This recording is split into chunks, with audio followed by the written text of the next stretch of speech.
নমস্কার, চাঁদনি চ্যানেলে আপনাদের স্বাগত জানাই। আজ আপনারা শুনছেন একটি অসাধারণ গল্প, রাজ মুকুট।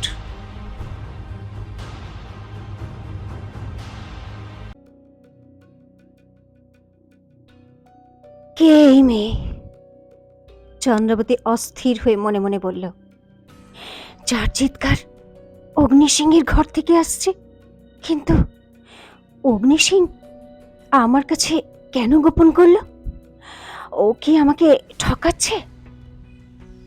চন্দ্রবতী আর থাকতে পারল না। ও দ্রুত অগ্নির ঘরের দিকে গেল আর এগিয়ে গিয়ে দরজায় ধাক্কা দিল।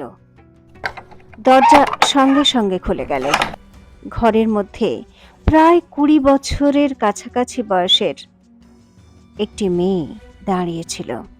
সে উচ্চস্বরে অগ্নির সঙ্গে বচসা করছিল। চন্দ্রবতীকে দেখেই মেয়েটি চুপ করে গেল। অগ্নিও থতমত খেয়ে গেল। তখনই চন্দ্রবতীর নজর বিছানায় পড়ল।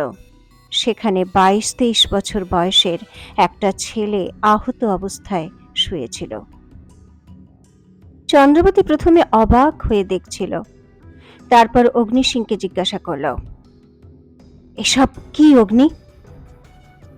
কারা এরা? আর আমার অনুমতি ছাড়া এদের এখানে কেন এনেছো তুমি? অগ্নি সিং কিছু বলার আগেই ওই মেয়েটা অগ্নি সিংকে বলে উঠল, তাহলে এই চন্দ্রবতী বিক্রমগড়ের মহারানী, যার জন্য তুমি আমাদের 2 ভাই বোনকে অসহায় অবস্থায় ফেলে রেখেছ? নিজের লক্ষ্য ভুলে এক বিদ্রোহী থেকে গোলাম হয়ে গেছ? আরে ছি ছি, ধিক্কার তোমাকে অগ্নি! মেয়েটার দাপট দেখে চন্দ্রবতী স্তম্ভিত হয়ে গেল। কিন্তু ও বুঝতে পেরেছিল যে অগ্নি সিংয়ের সঙ্গে ওদের দুজনের অত্যন্ত গভীর সম্পর্ক।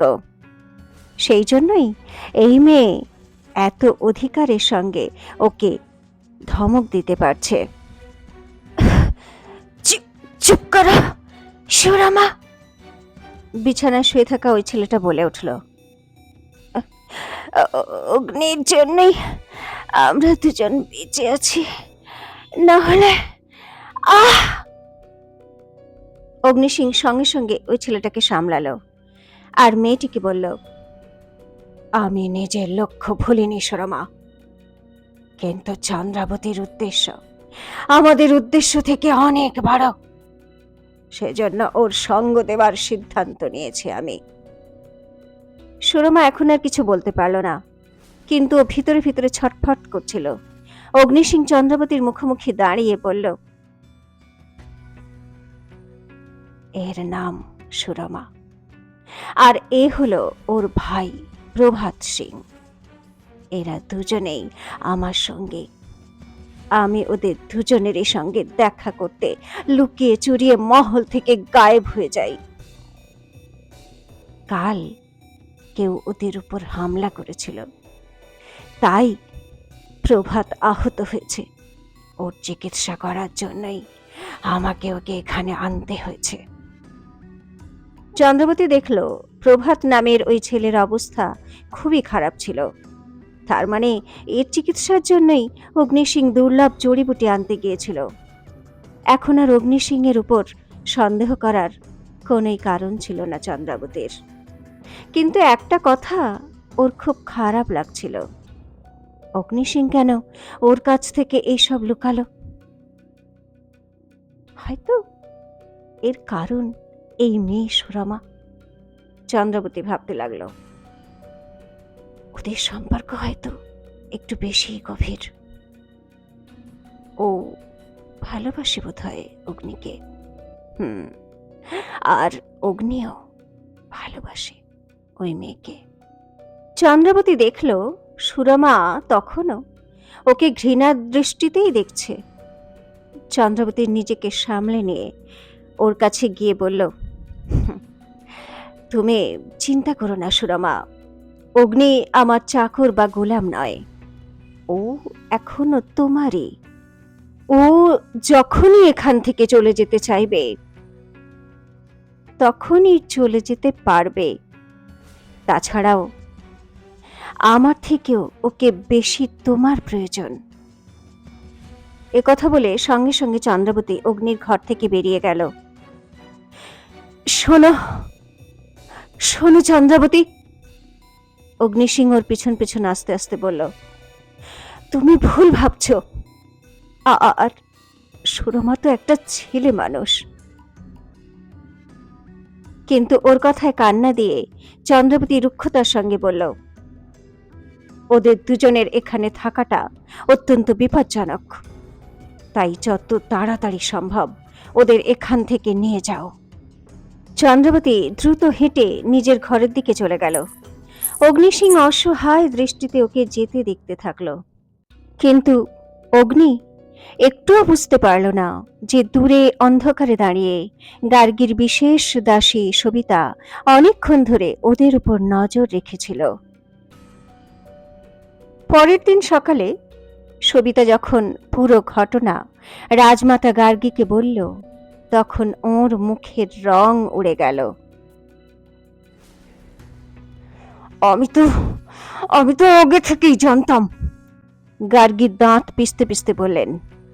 এই চন্দ্রাবতী ওই সাপের বাচ্চা অগ্নিসিংহের সঙ্গে প্রেমের খেলা খেলছে। আমাদের রাজ্য ও ধুলোয় মিশিয়ে দিতে চায়। রাতে লুকিয়ে লুকিয়ে দেখা করতে শুরু করেছে ওর সঙ্গে। এই কথা যদি অন্য পাটরানীরা জানতে পারে, তাহলে পুরো বিক্রমগড়ে এই খবর ছড়িয়ে পড়তে বেশি সময় লাগবে না। এ কথায় সবিতা ব্যগ্র হয়ে বলে উঠল, তাহলে আপনি চন্দ্রাবতী আর অগ্নিসিংহকে এখান থেকে বার করে দিচ্ছেন না কেন? কেন এই সব বরদাস্ত করছেন আপনি? এ তো আপনার কাছে সুবর্ণ সুযোগ। এই খবর ছড়িয়ে পড়তে দিন, লাগতে দিন চন্দ্রাবতীর গায়ে কলঙ্কের কালিমা। চুপ করো সবিতা। গার্গীর স্বর একদম কঠিন হয়ে গেল। তুমি এখনো রাজনীতি সম্পর্কে কিছুই জানো না। আমি তোমাকে রানী মহলে নজর রাখার জন্য এখানে ডেকেছি, আর তুমি শুধু তোমার কাজটুকুই করো, আমাকে পরামর্শ দিও না। সবিতা চুপ করে গেল, কিন্তু মনে মনে ছটফট করে উঠল। গার্গী সবিতার বদলে যাওয়া মুখের ভাব দেখে নিজের রাগ নিয়ন্ত্রণ করলেন আর একটু নরম স্বরে বললেন, আমার কথায় খারাপ ভেবো না সবিতা, কিন্তু তুমি ভুল করছো। ওই চন্দ্রাবতীকে বোকা ভাবছো। শশীকলা আর অবনের মৃত্যুর দিন অগ্নিসিংহকে আমি গভীরভাবে দেখেছি। ওর চোখের সঙ্গে বীরেন্দ্র প্রতাপের চোখের খুব মিল, মনে হয় যেন হুবহু একই রকম।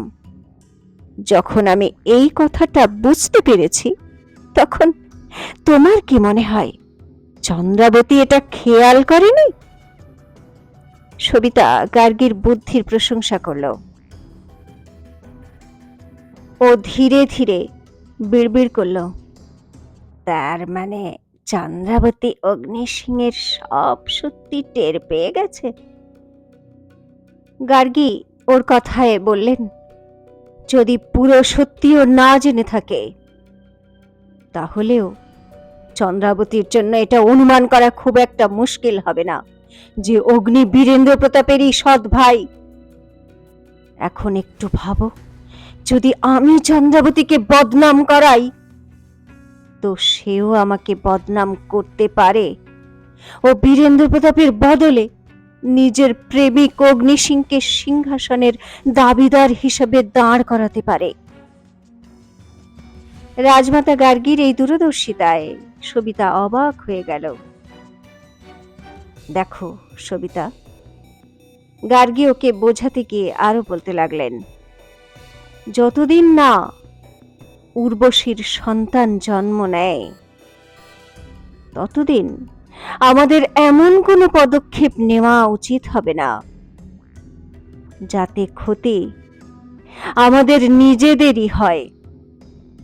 আমি এই জন্যই সূর্যপ্রতাপকেও ডেকে বুঝিয়েছিলাম কালকে। কিন্তু হ্যাঁ, চন্দ্রাবতীকে একটা শিক্ষা দেওয়া অত্যন্ত জরুরি। এ কথা শুনে সবিতা একেবারে উৎসাহিত হয়ে বলে উঠল, ওটা তো আপনি আমার ওপর ছেড়ে দিন রাজমাতা, এমন শিক্ষা দেব যে ওই মহারানী দ্বিতীয়বার নিজের ঘর থেকে বাইরে পা রাখতেও ভয় পাবে। গার্গীর ঠোঁটে আবারও একটা কুটিল হাসি ফুটে উঠল। এদিকে পরের দিন সকালে চন্দ্রাবতী সবে ঘুম থেকে উঠেছিল। তখনই কিন্নর সোনাল ওর ঘরে ঢুকে বলল, হায় হায় মহারানী মা, সকাল থেকে দুবার এসে চলে গেলাম, কিন্তু আপনার ঘুম ভাঙার তো নামই নেই। চলুন এই গরম গরম কাঢ়া পান করুন, সব ক্লান্তি দূর হয়ে যাবে। চন্দ্রবতী আলিশি ভাঙতে ভাঙতে বলল,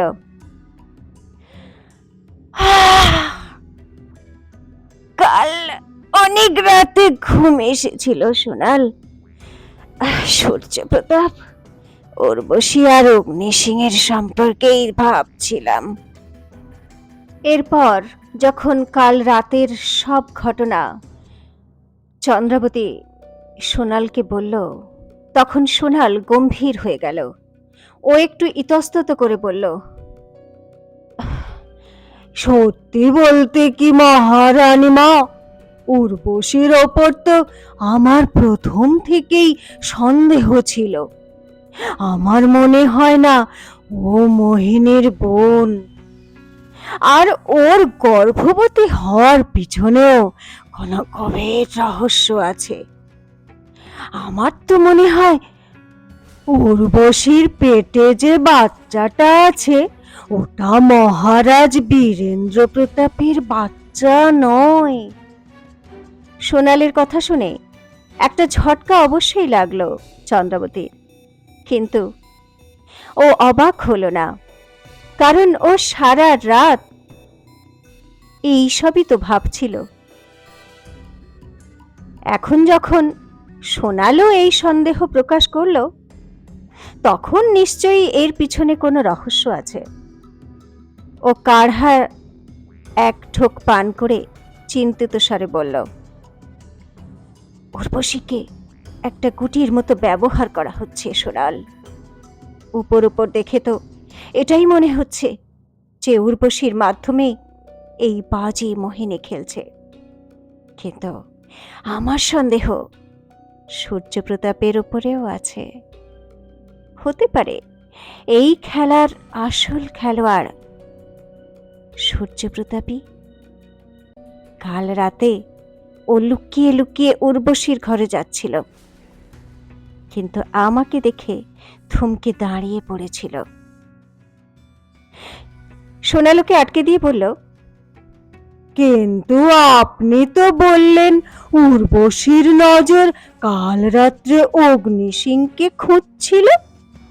যদি উর্বশীর সম্পর্ক সূর্যপ্রতাপের সঙ্গেই থাকে, তাহলে ও অগ্নির প্রতি আকর্ষিত কেন হলো?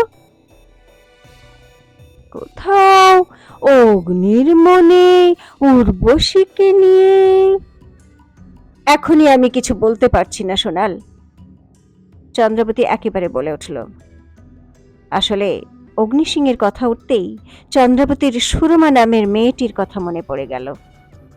ও একটু অস্থির হয়ে বলল, কাল রাত থেকেই আমি চিন্তিত হয়ে আছি সোনাল। আমার মনে হয় যেন পুরো রানী মহলে ষড়যন্ত্র আর ষড়যন্ত্রই তৈরি করা হচ্ছে। মনে হচ্ছে যেন প্রত্যেকেই কারোর না কারোর বিরুদ্ধে কোনো না কোনো চক্রান্ত করেই চলেছে। প্রত্যেকেরই নিজের নিজের উদ্দেশ্য আর স্বার্থ আছে এর মধ্যে। আমার আর কারো উপর ভরসা নেই।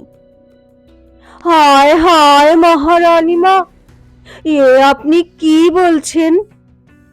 সোনাল নিজের মুখে হাত রেখে বলল, আপনার কি আমার উপরও ভরসা নেই? না না সোনাল, চন্দ্রাবতী নিজের অস্থিরতা সামলাতে সামলাতে বলল, একমাত্র তুমিই তো আছো যার উপর আমি চোখ বন্ধ করে ভরসা করতে পারি। কিন্তু আমাদের সবার আগে উর্বশীর আসল কাহিনী জানতে হবে, কারণ ওর সন্তানই বিক্রমগড়ের সিংহাসনের ভবিষ্যৎ রচনা করবে। সোনাল এখন চিন্তিত স্বরে বলতে লাগলো, আর এই আসল কাহিনীর খোঁজ নেবার জন্য আপনি আবার রানীমহলে গোয়েন্দাগিরি করবেন, তাই তো? অথচ আপনি জানেন যে ওই গার্গী আপনার উপর গোয়েন্দাগিরি করছে সারাক্ষণ। হ্যাঁ, আমি জানি সোনাল, চন্দ্রাবতী অবজ্ঞা ভরে বলল। কাল রাত্রে সবিতা আমার উপর নজর রেখেছিল, জানো তো। আর আজ সকালে নিশ্চয়ই রাজমাতাকে সবকিছু বলে দিয়েছে ও। কিন্তু গার্গী আমার কিচ্ছু করতে পারবে না, কারণ ও জানে তাতে ওর নিজেরই ক্ষতি। ও নিজের ফাঁদে নিজেই পড়ে যাবে। চন্দ্রাবতীর ঠোঁটে একটা রহস্যময় হাসি খেলা করতে লাগলো। ওদিকে বীরেন্দ্র প্রতাপ সবে মাত্র দরবার থেকে বের হয়েছিল আর একটু বিশ্রাম করার জন্য নিজের ঘরের দিকে যাচ্ছিল। তখনই বজ্রকেতু আর মোহিনীকে খুব দ্রুত পায়ে উর্বশীর ঘরের দিকে যেতে দেখল। দুজনের মুখই রাগে লাল হয়েছিল। দাঁড়াও মোহিনী, বীরেন্দ্র প্রতাপ ডাকল। তো মোহিনী একেবারে ঘাবড়ে গেল। বজ্রকেতুও অসহজ হয়ে গেল। আজ্ঞে মহারাজ, মোহিনী নিজেকে সামলাতে সামলাতে বলল। তো বীরেন্দ্র প্রতাপ একটু কঠিন গলায় জিজ্ঞেস করল, আমি শুনলাম উর্বশীর দেখাশোনার জন্য কোন ধাইকে রেখেছ তুমি? কেন? এর কি প্রয়োজন ছিল?